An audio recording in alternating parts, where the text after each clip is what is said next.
I will be reading from Julie of the Wolves, 1972, copyrighted edition. Table of Contents, Part 1, Amoroq the Wolf, Part 2, My Ex the Girl, and Part 3, Capuchin the Hunter. Part 1, Amoroq the Wolf.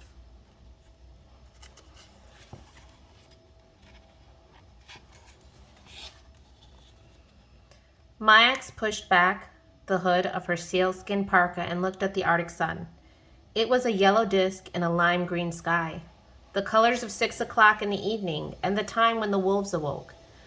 Quietly, she put down her cooking pot and crept to the top of a dome-shaped frost heave, one of the many earth buckles that rise and fall in the crackling cold of the Arctic winter. Lying on her stomach, she looked across a vast lawn of grass and moss and focused her attention on the wolves she had come upon 2 sleeps ago. They were wagging their tails as they awoke and saw each other.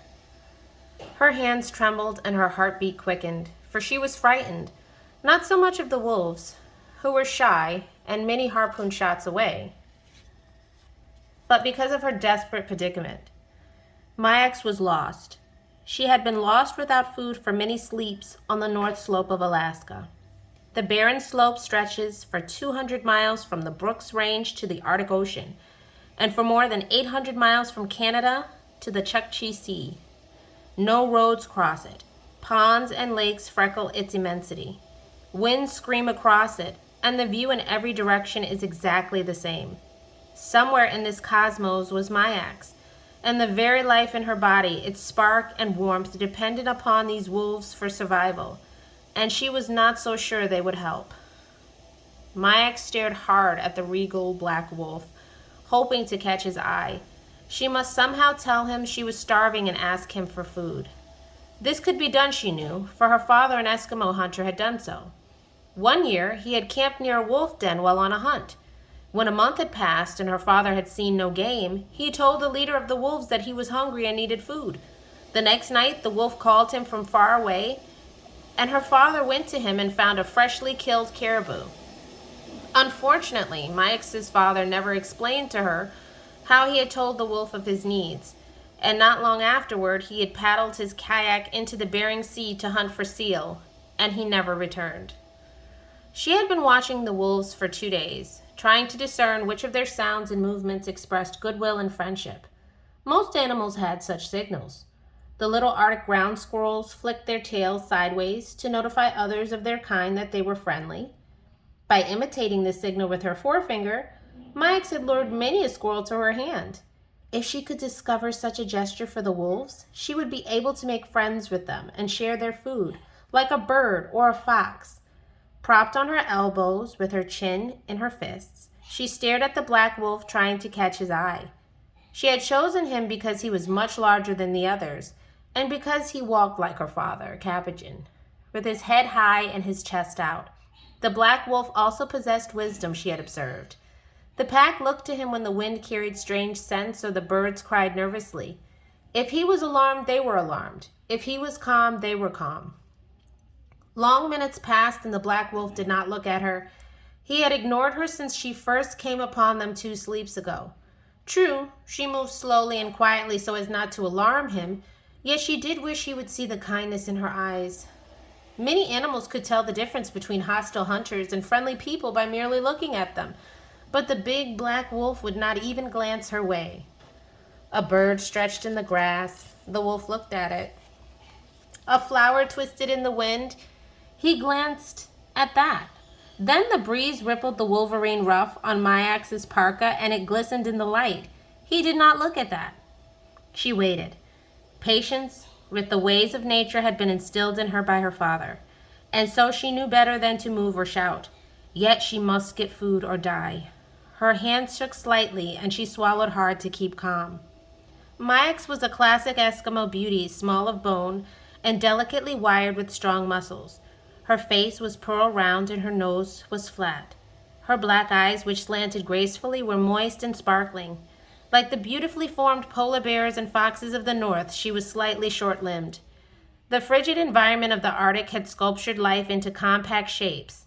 Unlike the long-limbed, long-bodied animals of the south that are cooled by the dispensing heat on extended surfaces, all live things in the Arctic tend toward compactness to conserve heat. The length of her limbs, and the beauty of her face were of no use to my ex, as she lay on the lichened, speckled frost heave in the midst of the bleak tundra. Her stomach ached, and the royal black wolf was carefully ignoring her. Amoroq, Ilea, Wolf, my friend, she finally called. Look at me, look at me. She spoke half in Eskimo and half in English, as if the instincts of her father and the science of the Gusaks, the white-faced, might evoke some magical combination that would help her get her message through to the wolf. Amoroq glanced at his paw and slowly turned his head her way without lifting his eyes. He licked his shoulder. A few matted hairs sprang apart and twinkled individually. Then his eyes sped to each of the 3 adult wolves that made up his pack, and finally to the 5 wolves who were sleeping in a fuzzy mass near the den entrance. The great wolf's eyes softened at the sight of the little wolves, then quickly hardened into brittle yellow jewels as he scanned the flat tundra. Not a tree grew anywhere to break the monotony of the golden green plain, for the soils of the tundra are permanently frozen. Only moss, grass lichens, and a few hardy flowers take root in the thin upper layer that thaws briefly in summer. Nor do many species of animals live in this rigorous land, but those creatures that do dwell here exist in bountiful numbers. Amoroq watched a large cloud of Lapland longspurs wheel up into the sky, then alight in the grasses. Swarms of crane flies, one of the few insects that can survive the cold, darkened the tips of the mosses. Birds wheeled, turned, and called. Thousands sprang up from the ground like leaves in a wind. The wolves' ears cupped forward and tuned in on some distant message from the tundra. My ex tensed and listened too. Did he hear some brewing storm, some approaching enemy? Apparently not. His ears relaxed and rolled to his side. She sighed, glanced at the vaulting sky, and was painfully aware of her predicament.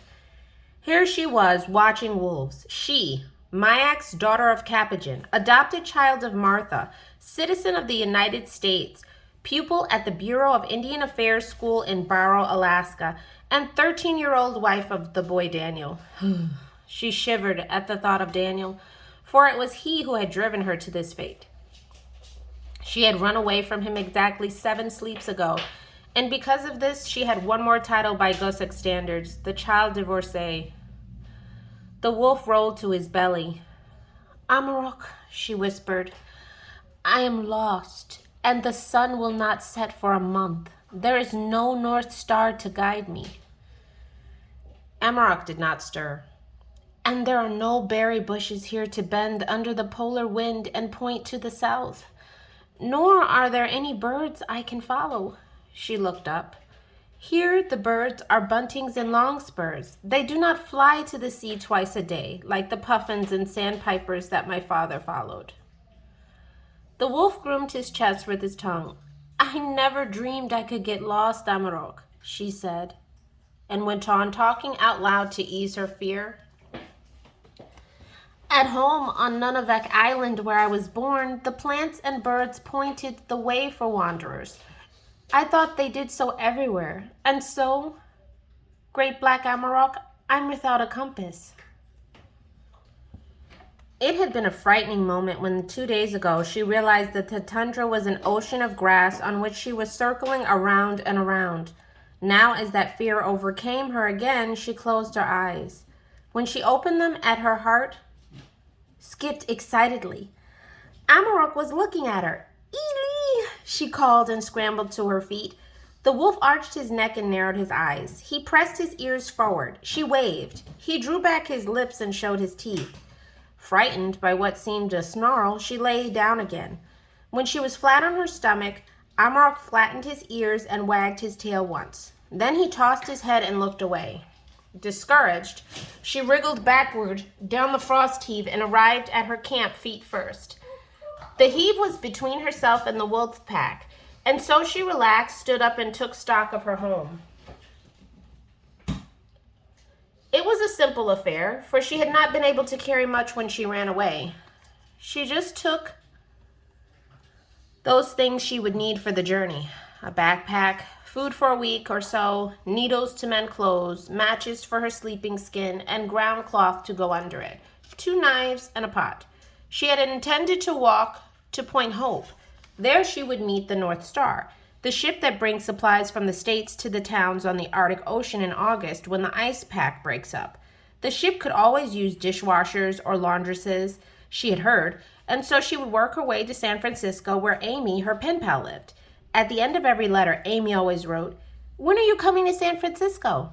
7 days ago, she had been on her way to the glittering white postcard city that sat on a hill among trees, those enormous plants she had never seen. She had been on her way to see the television and carpeting in Amy's school, the glass buildings, traffic lights, and stores full of fruits, on her way to the harbor that never froze, and the Golden Gate Bridge. But primarily, she was on her way to be rid of Daniel, her terrifying husband. She kicked the sod at the thought of her marriage. Then, shaking her head to forget, she surveyed her camp. It was nice. Upon discovering the wolves, she had settled down to live near them in the hope of sharing their food until the sun set and the stars came out to guide her. She had built a house of sod, like the summer homes of the old Eskimos. Each brick had been cut with her ulo, the half-moon-shaped woman's knife, so versatile it can trim a baby's hair, slice a tough bear, or chip an iceberg. Her house was not well built, for she had never made one before, but it was cozy inside. She had windproofed it by sealing the sod bricks with mud from the pond at her door, and she had made it beautiful by spreading her caribou ground cloth on the floor. On this, she had placed her sleeping skin, a moose hide bag lined with soft white rabbit skins. Next to her bed, she had built a low table of sod on which to put her clothes when she slept. To decorate the house, she had made 3 flowers of bird feathers and stuck them in the middle of the table. Then she had built a fireplace outdoors and placed her pot beside it. The pot was empty, for she had not found even a lemming to eat. Last winter, when she had walked to school in Barrow, these mice-like rodents were so numerous they ran out from under her feet whenever she stepped. There were thousands and thousands of them until December, when they suddenly vanished. Her teacher said that the lemmings had a chemical similar to antifreeze in their blood that kept them active all winter when other mammals were hibernating. "They eat grass and multiply all winter," Miss Franklin had said in her sing-song voice. "When there are too many, they grow nervous at the sight of each other. Somehow this shoots too much antifreeze into their bloodstreams and it begins to poison them. They become restless, then crazy. They run in a frenzy until they die." Of this phenomenon, my ex's father had simply said, "The hour of the lemming is over," for 4 years. Unfortunately for my ex, the hour of the animals that prey on the lemmings was also over. The white fox, the snowy owl, the weasel, the jaeger, and the siskin had virtually disappeared. They had no food to eat and bore few or no young. Those that lived preyed on each other. With the passing of the lemmings, however, the grasses had grown high again, and the hour of the caribou was upon the land. Healthy fat caribou cows gave birth to many calves. The caribou population increased, and this in turn increased the number of wolves who prey on the caribou. The abundance of the big deer of the north did my ex no good, for she had not brought a gun on her trip. It had never occurred to her that she would not reach Point Hope before her food ran out. A dull pain seized her stomach. She pulled blades of grass from their sheaths and ate the sweet ends. They were not very satisfying, so she picked a handful of caribou moss, a lichen. If the deer could survive in winter on this food, why not she? She munched, decided the plant might taste better if it cooked, and went to the pond for water. As she dipped her pot in, she thought about Amoroq. Why had he bared his teeth at her? Because she was young and he knew she couldn't hurt him? No, she said to herself. It was because he was speaking to her. He had told her to lie down. She had even understood and obeyed him. He had talked to her not with his voice, but with his ears, eyes, and lips. And he had even commended her with a wag of his tail. She dropped her pot, scrambled up the frost heap, and stretched out on her stomach. Amoroq, she called softly, I understand what you said. Can you understand me? I'm hungry, very, very hungry. Please bring me some meat. The great wolf did not look her way, and she began to doubt her reasoning. After all, flattened ears and a tail wag were scarcely a conversation. She dropped her forehead against the lichens and rethought what had gone between them. Then why did I lie down? She asked, lifting her head and looking at Amoroq. Why did I? She called to the yawning wolves. Not one turned her way. Amoroq got to his feet, and as he slowly arose, he seemed to fill the sky and blot out the sun. He was enormous. He could swallow her without even chewing. But he won't, she reminded herself. Wolves do not eat people. That's Gusek talk, Capuchin said. Wolves are gentle brothers. The black puppy was looking at her and wagging his tail.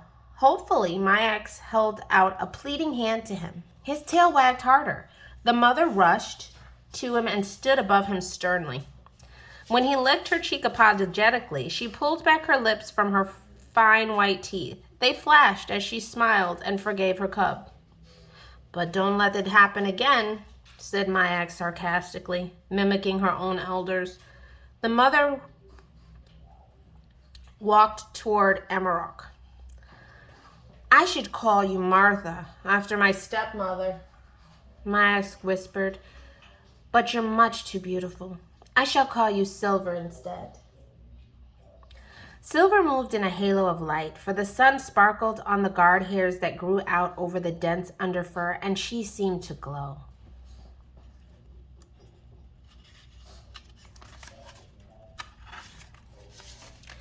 The reprimanded pup snapped at a crane fly and shook himself. Bits of lichen and grass spun off his fur. He reeled unsteadily, took a wider stance, and looked down at his sleeping sister. With a yap, he jumped on her and rolled her to her feet. She whined. He barked and picked up a bone. When he was sure she was watching, he ran down the slope with it. The sister tagged after him. He stopped, and she grabbed the bone too. She pulled, he pulled, then he pulled, and she yanked. Myax could not help laughing. The puppies played with bones like Eskimo children played with leather ropes. I understand that, she said to the pups. That's tug-of-war. Now, how do you say I'm hungry? Amoroq was pacing restlessly along the crest of the frost heaves as if something were about to happen. His eyes shot to Silver, then to the gray wolf Myax had named Nails. These glances seemed to be a summons, for Silver and Nails glided to him, spanked the ground with their forepaws, and bit him gently under the chin. He wagged his tail furiously and took Silver's slender nose in his mouth. She crouched before him, licked his cheek, and lovingly bit his lower jaw. Amoroq's tail flashed high as her mouthing charged him with vitality. He nosed her affectionately. Unlike the fox who met his mate only in the breeding season, Amoroq lived with his mate all year. Next, Nails took Amoroq's jaw in his mouth, and the leader bit the top of his nose. A third adult, a small male, came slinking up. He got down on his belly before Amoroq, rolled trembling to his back, and wriggled. Hello, Jello, Myax whispered, for he reminded her of the quivering Gussack dessert her mother-in-law made. She had seen the wolves mouth Amoroq's chin twice before, and so she concluded that it was a ceremony, a sort of hail to the chief. He must indeed be their leader, for he was clearly the wealthy wolf. That is, wealthy as she had known the meaning of the word on Nunavik Island. There were the old Eskimo hunters she had known in her childhood. Thought the riches of life were intelligence, fearlessness, and love. A man with these gifts was rich and was a great spirit who was admired in the same way. The Gussacks admired a man with money and goods. The three adults paid tribute to Amoroq until he was almost smothered with love. Then he bayed a wild note that sounded like the wind on the frozen sea. With that, the others sat around him, the puppies scattered between them. Jello hunched forward, and Silver shot a fierce glance at him. Intimidated, Jello pulled his ears together and back. He drew himself down until he looked smaller than ever. Amoroq wailed again, stretching his neck until his head was high above the others. They gazed at him affectionately, and it was plain to see that he was their great spirit, a royal leader who held his group together with love and wisdom. Any fear Mayaks had of the wolves was dispelled by their affection for each other. They were friendly animals and so devoted to Amoroq that she needed only to be accepted by him to be accepted by all. She even knew how to achieve this, bite him under the chin. But how was she going to do that? She studied the pups, hoping they had a simpler way of expressing their love for him. The black puppy approached the leader, sat, then lay down and wagged his tail vigorously.